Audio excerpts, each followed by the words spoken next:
Cris Paul waited 16 years to finally make it to the NBA Finals, but the quest for an NBA championship ended in 6 games with the all-star point guard losing out. CP3 has an opt-out option that can make him a free agent this offseason, leaving our very own Mark Spears to speculate.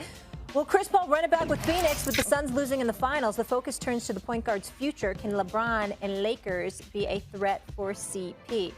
Now, the Lakers can choose to sign CP3, or there's also been talks of Washington Wizards star Russell Westbrook being a potential candidate to move back home to Los Angeles. I think he's from Long Beach, in a sign-and-trade deal per Mark Spears. So my question to you, Perk, who should the Lakers target, Cris Paul or Russell Westbrook?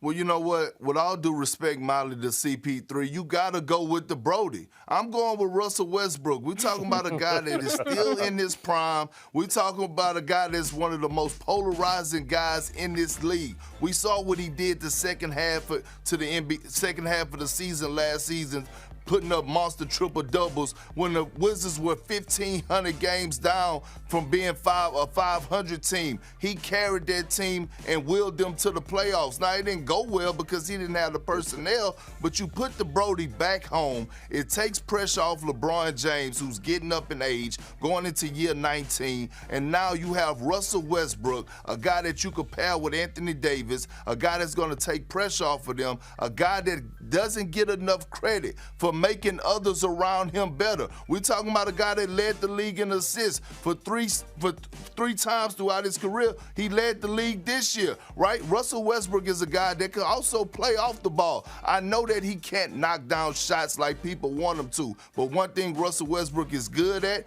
very good at, is slashing to the basket. He's good at getting out in transition. So if I'm the Lakers, I would really consider targeting Russell Westbrook over CP3.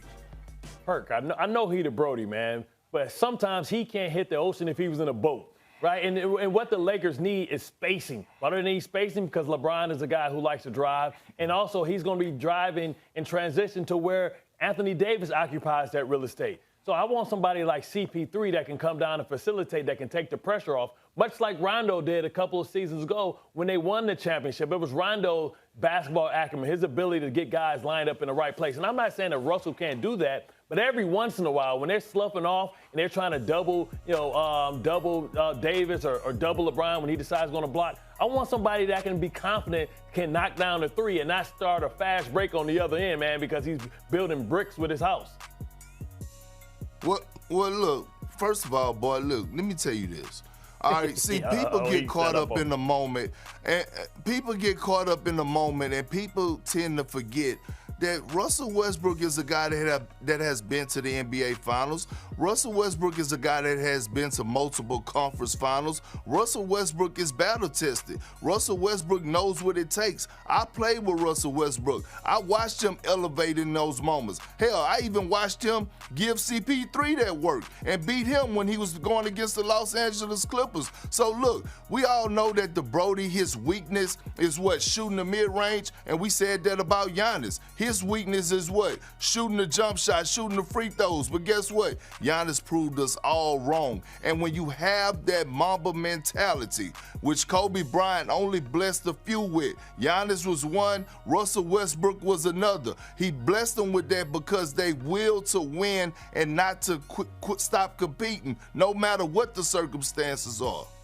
No, I appreciate that. And listen, you can't go wrong with either one. I think either one that they can ship Kuzma off somewhere, I think is a plus, right? But I think that Cris Paul just gives them a little bit more what they need, a floor general, somebody that can understand the temperature of the game, know when to be aggressive, know how to get in the lane, but also know how to do the little things. And, we're splitting hairs when we're talking about them. Just for my purpose, I think the difference is the fact that I have a little bit more faith in CP3 and being able to hit open shots and spread the court and open everything up. Because the Lakers, when they lost Danny Green, they lost shooters, right? They lost the ability to spread the court, and everybody can pack the defense in. And LeBron is streaky at times as well. So when he's not out there, that gives you another floor general that can get them in their proper sets. Berg, let me ask you this. I know the Lakers did try to get CP3 before. If you're Cris Paul, what would you want to do? Would you stay in LA? I mean, stay in Phoenix, or want to go to LA with LeBron?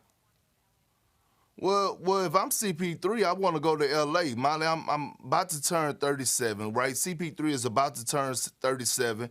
And we all know he wants to top off his career with winning the championship. And you have to put yourself in the best position possible to do that. What is that? Go and team up with LeBron James and Anthony Davis, especially the way that the West is looking right now. The West is wide open. You have Klay Thompson coming back for the Golden State Warriors, but he's coming off an ACL injury and an Achilles tear. I'm not saying he's not going to be Klay. You look at the Utah Jazz. We saw what happened to them this season. The Clippers sent them home, and Kawhi got hurt in the middle of the series. We look at the Los Angeles Clippers. I don't expect Kawhi to be back. So if I'm CP3, I'm looking at it, I'm like, LeBron James is going to come back healthy. We know that. We know Anthony Davis is going to come back on a mission. We know that he didn't like how he finished the season off. And when we look at what they done in the bubble, if you're CP3, you like, you know what? I don't need to be a first option guy. I don't need to be a second option guy, but I can be a third option guy, a guy that could come in with the second unit and control the offense and get mine off. But when need be, I could attack. But when I'm on the floor with Anthony Davis and LeBron James, I could be that third option guy and take some pressure off myself.